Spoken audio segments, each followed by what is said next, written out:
Hi everyone! Welcome to this video about Kotlin in education. I'm really excited to share with you some quick facts and stats about why universities from all over the world include Kotlin in their courses and why you should consider doing so as well. I've talked to several dozen professors who teach Kotlin to find out why they have chosen the language. A majority of them identified Kotlin's concise and expressive syntax as their favorite feature, as it allows them to use less code to get more done. Now let's take a closer look at the key reasons why professors choose Kotlin. First, it's academically recognized. Over 100 top-ranking universities include Kotlin in their courses. 22 of the top 100 universities from the Times Higher Education rankings use Kotlin. The maturity of the language is backed by the fact that since 2019, Android app development has been Kotlin first. 58% of the Kotlin courses we know about are the Android app development courses that use Kotlin as a primary language. Now let's hear from the professors. Hey everyone, my name is Rahul, and I teach the Android app development class at Stanford University, and I also teach pretty extensively on YouTube.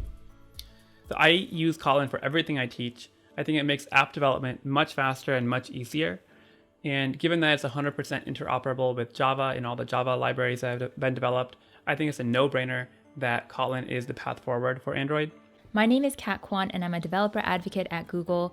We create training courses to teach people how to build Android apps in Kotlin. I like teaching Kotlin because it's so concise, it helps reduce common programming mistakes, and it just makes our job as developers easier.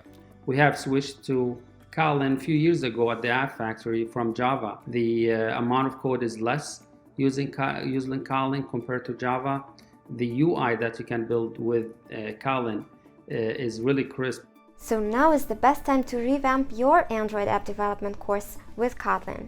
Our handy Java to Kotlin converter makes it easy to migrate existing course materials. Students don't need to master new syntax to learn different styles of programming. They can learn imperative, object-oriented, and functional programming all with the same language. And last but not least, they can learn asynchronous programming and master concurrency with Kotlin. Multi-threaded, multi-processor environments are not our future, they are our present, and it's really important to include this topic in the curriculum. Reactive programming, features and promises, async await, and of course coroutines, students can learn all these commonly established approaches and concepts using only one language. In addition to its suitability for mobile app programming, Kotlin is very versatile. It's used to teach web and server-side development, algorithms and data structures, science, research, competitive programming, and more.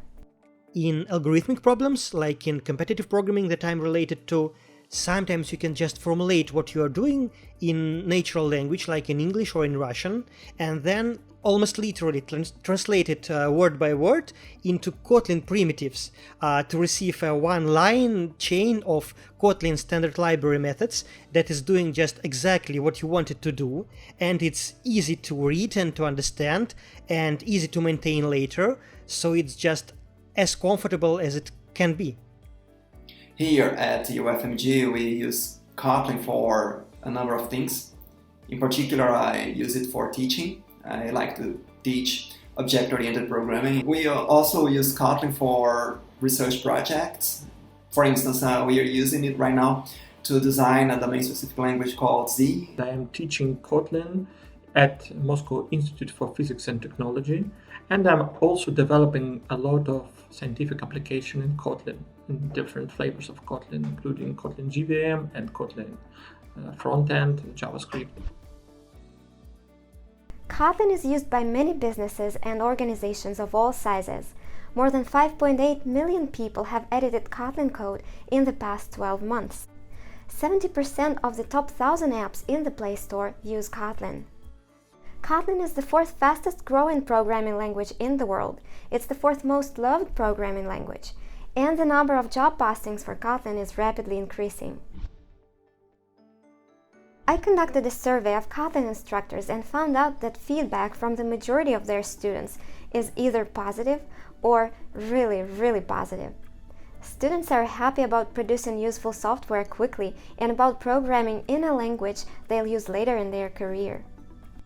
I like teaching Kotlin because students get just as excited about it as I do. Most of my students have a background in Java, knowledge which they can make use of when learning Kotlin. They quickly pick up on how safe, concise, well-supported, and enjoyable to use the language is. What my students like most are different very fun operators. For example, Elvis operator, which are just a syntactic sugar, but very convenient and fun. The experience has been very positive. The students give great feedback after using Kotlin. Students find Kotlin to be a well-balanced and wisely designed language and adopt it as their main one, also using it for solving educational problems and scientific research.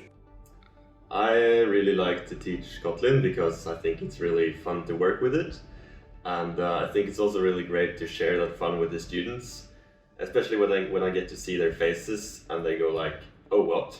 You can do that?" Regardless of whether your students are learning their first programming language or are already familiar with Java or Python, they'll feel at home in Kotlin. Kotlin is a great choice for learning programming from scratch. In Java, the first Hello World program throws so many non-trivial concepts at you. Main is a static function that takes an array of program arguments. It uses the long confusing system-out.println call, and it should be defined in a class. There is a whole bunch of overwhelming things for a total newcomer. In Kotlin, it's one function without arguments that only uses println. It's the first impression that students are going to have of programming and could define whether it becomes a positive experience after all. With Kotlin, learners can straight away focus on the things that matter. For me, the most important thing is that Kotlin's design is opinionated and yet open-minded. Opinionated because it does have some constructs that simplify certain kinds of solutions. But still it is open-minded because it doesn't force you to those constructs. And that is very important for us at an entry-level programming language. And that's why we chose it. As we go through the different language features and the design decisions behind them, I also get to explain a lot of general ideas and best practices about programming. I also think that Kotlin is a good first language to learn because it's a modern language and it allows you to actually build applications in different fields without learning different languages. It's also easy to get started. We point students to the Kotlin playground so they can start coding in Kotlin and trying it out right away without even needing to install an IDE. And I think this helps give them a quick win up front. Seamless interoperability with the JVM ecosystem means that Kotlin can rely on a wealth of tried and true libraries and frameworks. Kotlin programs can call Java code without requiring any extra work, and vice versa. By leveraging Kotlin's multi-platform projects, students can create applications that target both iOS and Android mobile platforms, as well as web, desktop, server, all with the same language. This year we also covered Kotlin multi-platform, which significantly broadens its application area, making it a developer's Swiss knife. Kotlin promotes writing correct programs with static type checking and automatic memory management. Kotlin helps reduce common programming errors, so errors get caught at compile time as opposed to later during runtime. This is beneficial for beginners because it can help guide them into writing safer code up front. At the same time, language provides you good combination of null safety and strong typing. These two features will protect newbies from the most typical mistakes. Kotlin's syntactic simplicity makes it beginner-friendly, while at the same time it offers sophisticated features that ambitious students won't grow out of. When we start getting into more complex programming concepts, we're able to convey our point using less lines of code because Kotlin is so concise. And I think this helps students understand better because there's less boilerplate code. Kotlin has a very concise code style. This makes it good for discussing algorithms and programming ideas with my students. Conceptually, it's much easier to communicate something in Kotlin because you don't have as much verbosity or confusing syntax compared to Java. Many of the leading tools in the industry come bundled with Kotlin. IntelliJ IDEA and Android Studio support Kotlin as a first-class citizen. IntelliJ IDEA Ultimate Edition is free for educators and students. Kotlin tooling is another key point. Using IntelliJ and Educational Tools plugin, we managed to significantly enhance our effectiveness, covering more topics within our course, focusing on Kotlin. We should show students that contemporary programming is not just writing the code in the text file, despite it being a good exercise, but rather a bundle, a programming language and the accompanying IDE functionality. And Kotlin is great for this purpose.